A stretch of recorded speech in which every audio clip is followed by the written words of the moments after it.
Bonjour, bienvenue dans ce JT. Focus sur l'actualité politique ce jeudi 3 mai.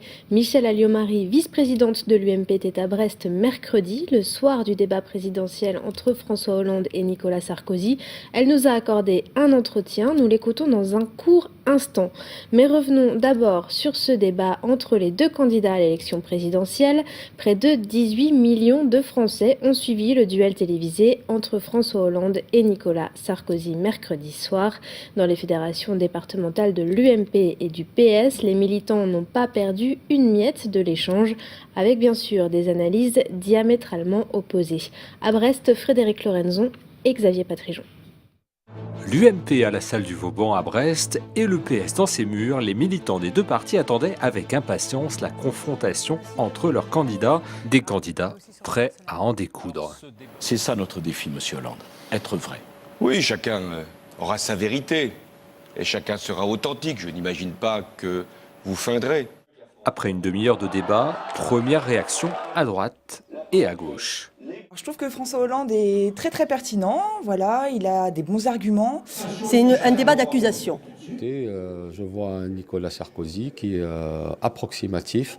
On a effectivement d'un côté la compétence, le président de la République, et d'un autre côté eh bien, l'approximation, le candidat François Hollande. Après 3 heures de débat, chaque camp est toujours persuadé de soutenir le vainqueur.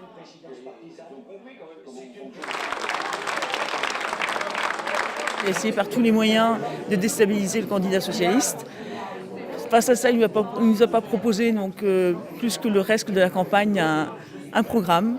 Donc voilà, il est resté campé sur ses positions, faisant appel maintenant au vote aussi du Front National.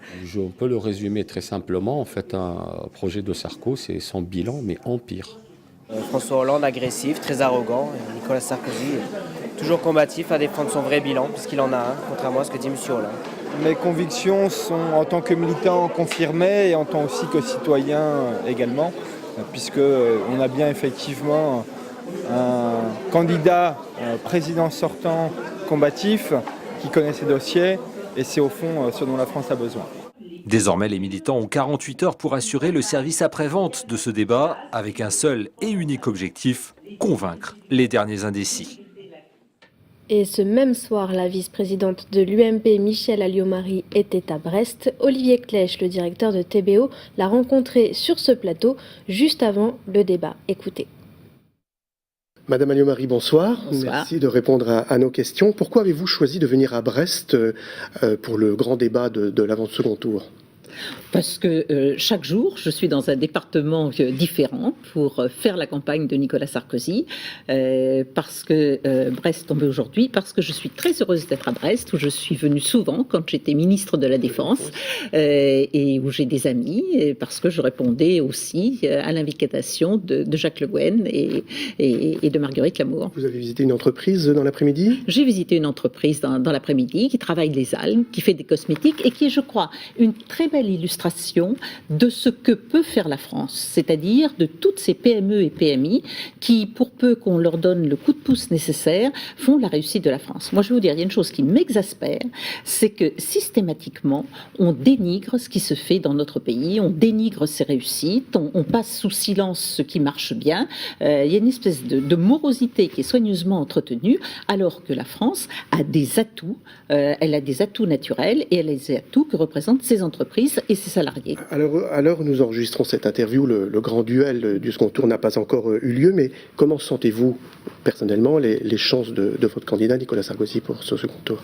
Moi, je pense que Nicolas Sarkozy a toutes les chances de gagner. D'abord parce que il a fait le score qu'il a fait au premier tour. Et je note que dans tous les pays... Qu'il ne m'a pas déçu, donc. Qu'il ne m'a pas du tout déçu. Dans tous les pays européens, ceux qui étaient la tête de ces pays et qui ont subi la crise, comme notre pays l'a aussi subi, ont tous été balayés, et balayés dès le premier tour, et très nettement. Nicolas Sarkozy, là, se trouve en quasi-égalité avec François Hollande. Et je pense que c'est là la marque à la fois de la mobilisation très forte des Français, qui ont compris que dans la crise, notre pays avait certes eu des difficultés, il y a davantage de chômage, nous avons des difficultés, mais nous en avons eu moins que la plupart des autres pays, que tous les autres pays européens, à l'exception de l'Allemagne. Pourquoi ? Parce que depuis 2007, Nicolas Sarkozy a entrepris la modernisation de notre pays et donc a entrepris de faire les transformations nécessaires pour que notre pays puisse s'appuyer sur ces atouts qui sont des atouts réels. Et le résultat d'ailleurs, il est là, puisque dans la crise, aujourd'hui nous voyons que le déficit budgétaire a été réduit et qu'il est même moins important que ce sur quoi nous étions engagés. Nous avons vu également au dernier trimestre 2011 que notre pays était le pays qui avait la plus forte croissance européenne. Donc il y a effectivement des résultats dus aussi aux efforts des Français depuis 5 ans. Et je crois que les Français ont bien conscience, ou une majorité de Français a bien conscience que pour que cela donne totalement ces résultats, eh bien il faut continuer. Alors Marine Le Pen a focalisé l'attention dans l'entre-deux tours. Elle a provoqué parfois un peu d'embarras au sein de l'UMP. Comment, avec votre culture gaulliste qui vous caractérise, vivez-vous cette situation ? Écoutez, effectivement, je suis gaulliste. D'ailleurs, je préside le Chêne, qui est le mouvement des parlementaires gaullistes et des gaullistes d'une façon générale. Et moi, ce que je dis, c'est que le discours du président de la République n'a pas changé depuis le début. Et le rôle d'un candidat, le rôle de Nicolas Sarkozy, c'est aussi de s'adresser absolument à tous les électeurs. Le problème n'est pas un problème d'état-major, le problème est un problème d'électeurs. Les Français ont donné, à travers des votes extrémistes de droite comme de gauche, un signal de certaines de leurs craintes, de certaines de leurs peurs, de certains de leurs mécontentements au premier tour. Il faut leur faire la démonstration à travers le programme de Nicolas Sarkozy qu'on répond et qu'on aura la possibilité. Comment réagissez-vous par exemple au propos de Gérard Longuet qui considère que Marine Le Pen devient une interlocutrice valable ? Ça n'est pas mon problème. Comme je dis, moi je ne regarde pas les dirigeants des partis politiques quels qu'ils soient, et je ne parle pas des uns plutôt que des autres. Moi je m'intéresse à une chose, c'est les Français. Et je dis aux Français, vous avez des atouts formidables, la France a des atouts formidables dans le monde qui est en train de se créer. Il ne faut pas avoir peur de ce monde, parce que dans un monde de plus en plus nombreux, et je sais que je parle en Bretagne, où l'agriculture connaît des difficultés, mais dans un monde de plus en plus nombreux, avec des terres cultivables de plus en plus restreintes, la France est le premier pays exportateur de produits agricoles et agroalimentaires, parce que dans un monde où toutes les technologies de l'information deviennent absolument essentielles, nous sommes le pays qui fabrique sur notre territoire 50% des satellites, qui représente également le lancement de 70% des satellites qui tournent autour de la Terre grâce à Ariane, que nous avons des entreprises grandes et petites sur les nanotechnologies, les biotechnologies, la pharmacie, ou comme je l'ai vu, effectivement, l'entreprise que je viens de voir, des PME qui sont là. Les Français doivent avoir confiance, et je pense qu'avec Nicolas Sarkozy, avec son programme de modernisation du pays, ce sont nos enfants aussi que nous protégeons, à qui nous donnons des possibilités. Merci Madame Alliot-Marie. Bonsoir. Voilà, c'était Michèle Alliot-Marie, vice-présidente de l'UMP, interviewée par Olivier Clèche, le directeur de TBO. On poursuit avec cette décision de justice. Fin d'activité pour la fédération de l'ADMR 29. Le tribunal de grande instance de Brest a décrété ce jeudi que la fédération d'aide à domicile ne dégage plus de trésorerie et que la situation économique risque de s'aggraver. En avril dernier, le tribunal avait prononcé la liquidation judiciaire avec une prolongation de 3 mois d'activité.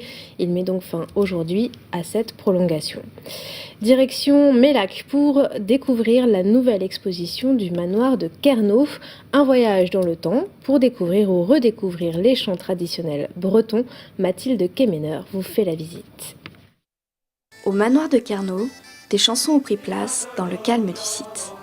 Accueillant l'exposition Chantons toujours, ce lieu présente la tradition orale en Bretagne. Elle fait résonance à celles qui se tiennent au château de Kerjan et à l'abbaye de Daoulas. L'idée du parcours expo, c'est vraiment de montrer, d'expliquer un petit peu qu'est-ce que c'est que cette chanson de tradition orale, et surtout de montrer en fait comment au fil du temps cette chanson s'est adaptée et comment elle continue de nous émouvoir toujours aujourd'hui. Pour cela, le manoir diffuse des interviews filmées de chanteurs. Le public peut aussi écouter des musiques sur différents supports et même participer à une excursion ludique. De quoi séduire les familles. On a mis en place un genre de parcours que l'on reconnaît, un petit dessin en fait qu'on retrouve sur les textes de l'exposition et qui invite donc les visiteurs à prendre part par exemple à un karaoké, à fabriquer une feuille volante. Ici, dans la pièce où on est, à se transformer en rose ou en jardinier, comme dans la chanson « J'ai une bonne amie à Quimperlé ». Et cette année, le manoir de Carnot souhaite s'adresser à un public particulier, les malentendants.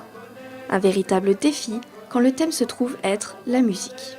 À Carnot, on propose aux gens, donc dans le cadre d'un karaoké, de signer la chanson « Il était un petit navire ».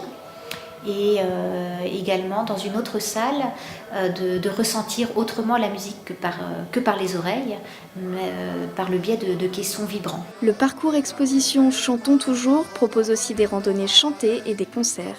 Il se tient jusqu'au 11 novembre. C'est la fin de ce journal, merci de l'avoir suivi et à demain pour un nouveau point sur l'actualité. Au revoir.